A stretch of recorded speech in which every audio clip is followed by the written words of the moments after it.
In the early 1500s, two of the greatest artists of all time were working just a few rooms apart in the Vatican. Michelangelo was painting the ceiling of the Sistine Chapel at the same time Raphael was working on a painting in the Pope's private library, the School of Athens. Both are considered masterpieces of the Renaissance. Michelangelo's work set out to reveal divine truth through the human form, while Raphael's work celebrates human intellect and classical heritage, two defining ideas of the Renaissance. Michelangelo, a brooding, difficult loner, paints figures charged with emotion and tension, figures who often struggle alone and who are deeply introspective. By contrast, Raphael was sociable, charming, and widely adored, and his work is balanced, serene, and idealized.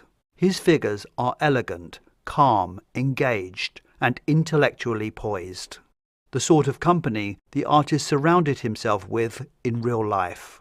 Both artists shared a sense of theatre, and the School of Athens is certainly a theatrical painting. It is clearly a stage set, with a proscenium arch, props, costumes, and a cast of characters. And as we shall see, it is a painting where everyone is playing a role. One day, so the legend goes, when Michelangelo was away from Rome, Raphael sneaked in to see the as yet unfinished ceiling, and what he saw astonished him. He promptly returned to his own painting, the School of Athens, which was more or less finished, and made a last-minute change. He added a portrait of Michelangelo, his colleague and rival, not as himself though, but as the ancient Greek philosopher Heraclitus, also known as the Weeping Philosopher. It could be seen as the ultimate tribute, but it was so much more.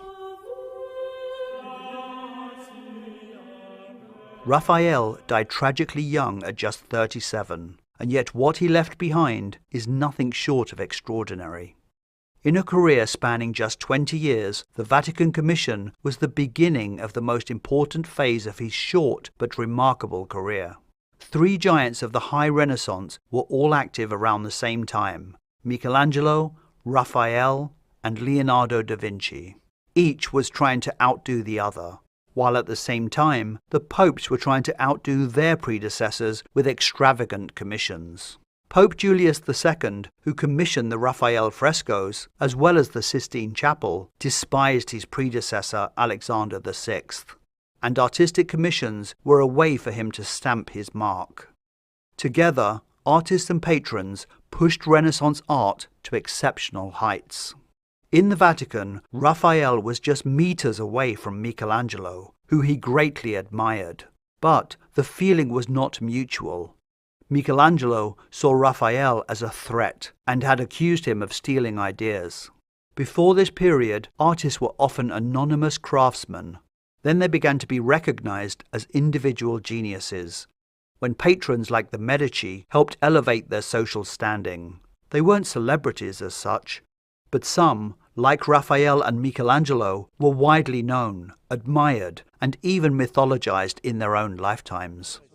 In the School of Athens, Raphael places artists amongst the great thinkers of the world.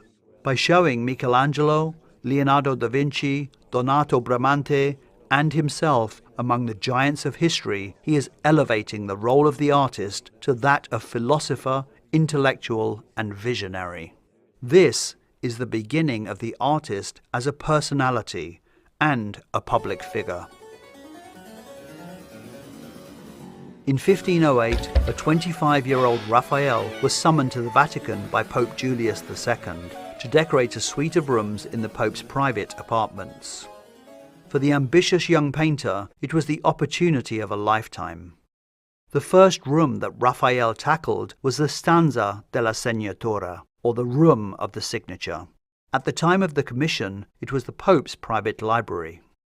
This is precisely the period when the philosophers, mathematicians, and scientists who had been forgotten about for centuries were being rediscovered and their texts translated.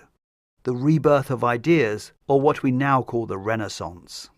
There was even a belief in Rome that you could trace the development of philosophical thought from Zoroaster in the 6th century BCE to Christian thinking.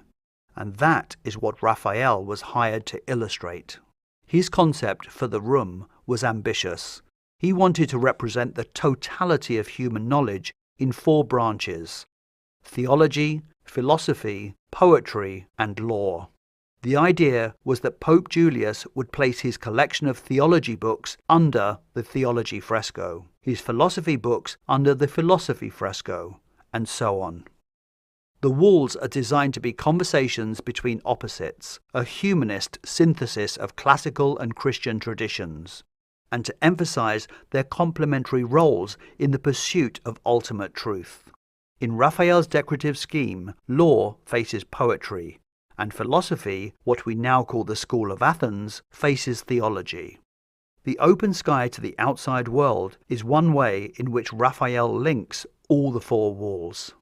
Theology, or the study of the divine, is centered entirely on the Eucharist and the concept of transubstantiation, the belief that during Mass the bread and wine become the actual body and blood of Christ. Figures in the fresco include God the Father, Jesus Christ, and the Holy Spirit, amongst church figures like Aquinas, Augustine, and Pope Gregory the Great, who laid the groundwork for this core Catholic belief. The painting is a clear-cut piece of theological propaganda. Whilst only feet away on the opposite wall, the School of Athens represents philosophy and features pagan philosophers, which seems an unusual choice at first, pagans in the Holy Father's library. But the prominent placement of figures of humanist classical teaching, like Plato and Aristotle, opposite Christian figures of prophets and saints, reveals a great deal about the intellectual and spiritual climate of the High Renaissance, especially under Pope Julius II. Their placement on opposite walls reflects the humanist view that classical wisdom could coexist with Christian doctrine. The Church, particularly during the Renaissance, was on a mission to absorb and elevate the wisdom of antiquity by positioning ancient philosophers as precursors to Christian truth. This is why the School of Athens has become known as the embodiment of the Renaissance. In Raphael's paintings, faith and reason, scripture and science, revelation and inquiry are not enemies, but partners in the search for truth, and we should look at it as a powerful visual testament to the intellectual and spiritual confidence of the time. To emphasize the theme of each wall, Raphael has painted an allegorical medallion above each fresco, helping viewers interpret the more complex wall frescoes below. This figure is holding a book labelled Knowledge of Causes and represents philosophy. This graceful figure in flowing robes is holding a lyre, which links her to Apollo, so she represents poetry. This woman, holding scales and a sword, is Justice, representing law.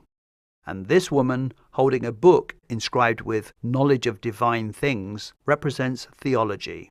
Raphael clearly looked to Michelangelo's ceiling for inspiration for the allegorical figures. After completing the Disputa, the theology fresco, he turned to the most famous of his 4 frescoes decorating the Stanza della Signatura, the School of Athens, on the opposite wall. We are incredibly lucky that his full-scale preparatory drawing, or cartoon, has survived from this period, which tells us so much about the work that would become one of the most celebrated paintings in Western art. Raphael was not just a painter. He was also a stage designer, printer, architect, poet, tapestry designer, and intellectual. And many of these skills would filter down into the School of Athens. The young artist brilliantly transforms what could have been a static parade of historical figures from several eras into something full of movement, dynamism, clarity, and subtle drama. Using thoughtful composition, carefully placed gestures, and dynamic groupings, he helps us make sense of what might otherwise feel like a long list of names from a philosophy textbook. The stage is set by the clever use of the architecture of the room itself. Raphael uses a series of Roman arcs and circles which frame the action within the architecture of the room. Then he repeats the shape in receding forms through the coffered-barreled vault ceiling, creating depth. He has placed his ancient philosophers not in Greece, but in a grand Roman interior, reminiscent of the Basilica of Maxentius, which Raphael was very familiar with. Some believe the architecture is based on early plans for the new St. Peter's Basilica, no longer existing, drawn up by Raphael's friend and mentor Donato Bramante, who features in the School of Athens as Euclid. It was Bramante who recommended Raphael to Pope Julius II. The question is whether Raphael is deliberately Romanizing the space to connect the ancient Greek philosophers to Rome, or whether he simply didn't know about Greek architecture. Either way, the architecture isn't just a backdrop. It is there to connect the intellectual and artistic achievements of classical antiquity to the Renaissance. Raphael leads our eyes up to the grand proscenium arch using single-point perspective to focus our gaze on the central figures of Plato and Aristotle, who anchor the composition, while the rest of the painting radiates outwards from them, visually and thematically. The painting is divided into two halves of almost equal number of characters.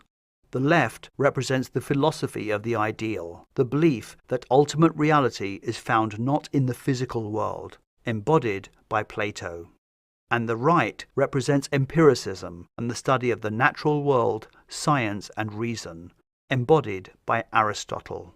Even the ancient gods set into the architecture as statues reinforce this duality.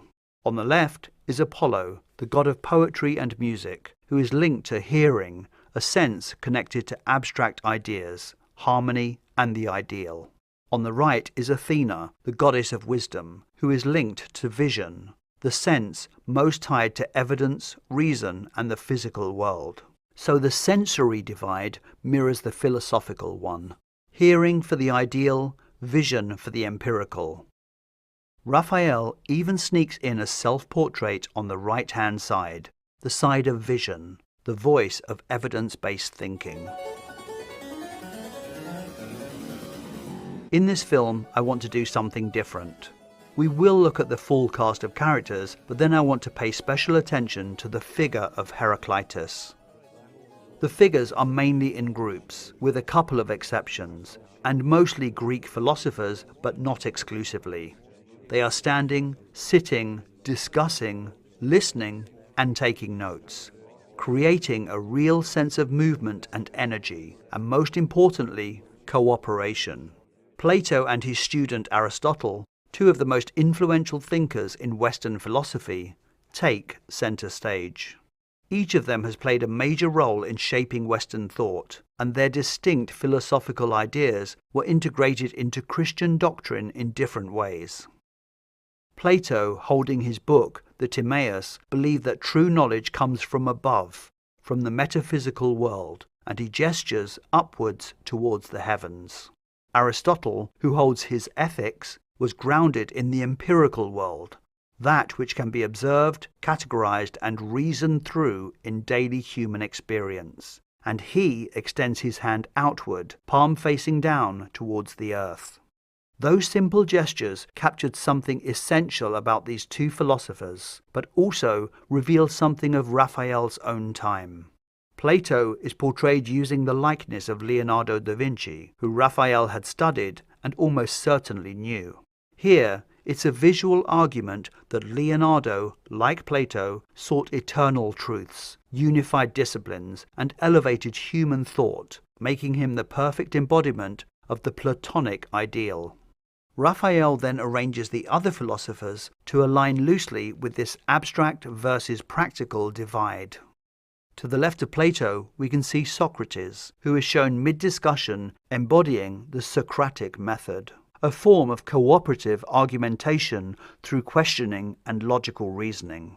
In the foreground, writing, sits the mathematician Pythagoras, surrounded by students, writing his philosophy based on the harmonic proportions of music.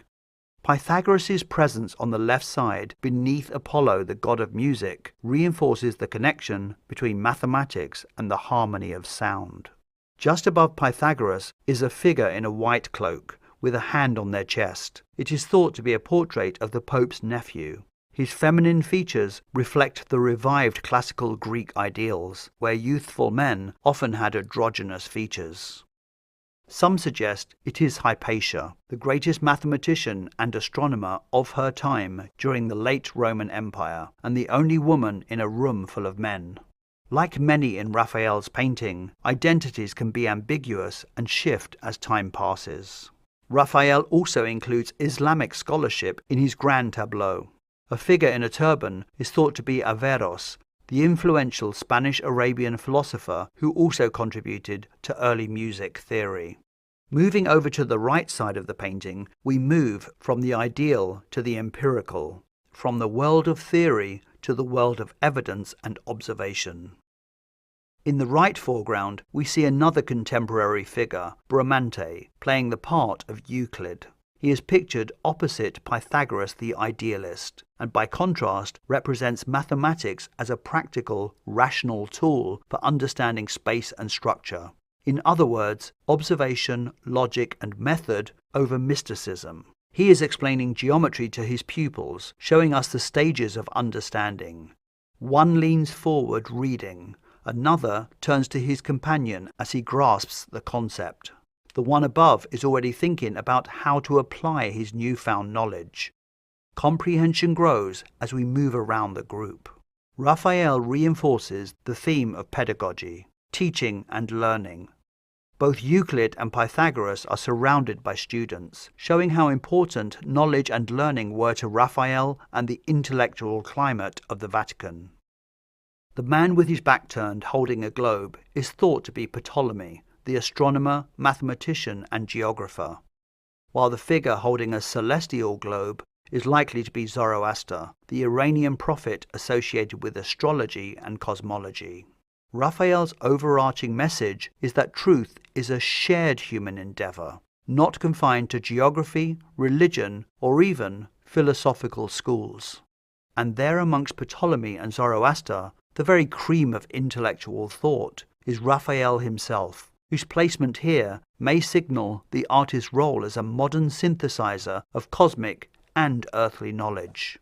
And just below Aristotle, we see the first of our two lone figures, Diogenes the cynic, the outsider, who often insulted or ignored other philosophers, especially Plato, who he mocked for being too abstract. Raphael places him right on the steps beneath Plato and Aristotle, symbolizing how challengers and critics are part of philosophy's legacy.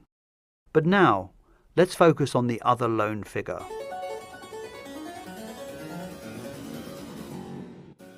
The figure is Heraclitus of Ephesus, also known as the weeping philosopher, one who retired to the mountains to contemplate the cosmos apart from society. Like Diogenes, Raphael has him alone, absorbed in thought and brooding as he leans on a block of marble. He is not classically dressed like the others, but more like a stonecutter or sculptor, and his heavy limbs and worn dogskin boots identify him unmistakably as Michelangelo. The figure's muscular form is stylistically distinct from the rest of the fresco, more Michelangelo-esque, and it is suggested that once again Raphael was inspired by his secret visit to the Sistine Chapel. The two artists were contemporaries but radically different people, opposites even. Michelangelo was not welcoming to the new boy wonder. After all, it wasn't so long ago that he too was the hot new artist in Rome. Despite this, Raphael deeply admired Michelangelo's art, and I think he included him as Heraclitus in the school of Athens, first as a tribute to his philosophical and artistic stature, and secondly to encapsulate larger ideas. If we look at the preparatory drawing, it clearly shows the composition without the figure. Raphael never intended to have a figure there, and in fact the entire painting was already finished when he saw the Sistine Chapel ceiling. He then went back to his work and made a dramatic last-minute change. Because of the fresco technique, as explained in other videos on this channel, this is not an easy task. It involved scraping back the image, adding fresh new plaster, and painting on top of dried paint. It is extremely hard to match up the two different areas. The inclusion of Michelangelo as Heraclitus is so perfect and so central to Renaissance thinking that it is surprising it was a last-minute decision. It is as if Raphael's viewing of the Sistine Chapel ceiling brought on a eureka moment. Heraclitus was important in the Renaissance because his ideas aligned closely with the intellectual and artistic values of the period, particularly his emphasis on change and the unity of opposites, at a time when Renaissance artists, scientists and philosophers were rethinking the very nature of reality, perception and truth. Heraclitus's most famous idea, that everything flows, stated that reality is not fixed, but is in constant motion and transformation. And this view perfectly aligned with the Renaissance's radical break from medieval scholasticism, which had emphasized stability and eternal truths. The world, Heraclitus suggested, is constantly changing, and so are we. Even his inkwell, balanced precariously on the edge of the marble block, hints at mutability and movement, the flow of ink alluding to the flow of water, of thought, of time. Science during the Renaissance was beginning to observe and describe a dynamic universe, and Heraclitus's ideas suddenly felt modern and relevant. It gave the Renaissance thinkers a language for embracing change, paradox, and creative insight, all central to the era's rebirth of art, science, and human thought. The idea of the unity of opposites is integral to this thinking, and Heraclitus saw opposites as interconnected and necessary, not contradictory, essential for the existence of each other. For example, hot cannot be understood without cold. Likewise, light cannot be understood without darkness. The unity of these opposites is what defines reality. Raphael places Heraclitus on the left of the painting. His ideas sit better on this Platonic side, the world of ideas, but visually he looks like he should be on the right, his flat marble slab echoing the horizontal nature of Aristotle's book and Euclid's slate, and his heavy boots seem grounded in reality. And so Michelangelo as Heraclitus becomes the unity of opposites, a bridge between the two sides, and a reminder the truth also comes from doubt, solitude and shadow. By including Michelangelo as Heraclitus, Raphael has perfectly encapsulated and unified the most important core ideas of Renaissance thinking. It is a celebration of personal identity and intellectual originality. If the School of Athens is the embodiment of the Renaissance, then Heraclitus is its anchor. Raphael reminded us that opposites are not necessarily contradictions, but parts of a unified whole. He draws connections between old and new, the ideal and the worldly, between theology and science, and rivalry and kinship. That perhaps is the true legacy of the School of Athens. It's not just a celebration of knowledge, but an invitation to live with and even enjoy complexity and nuance, to recognize that difference need not mean division.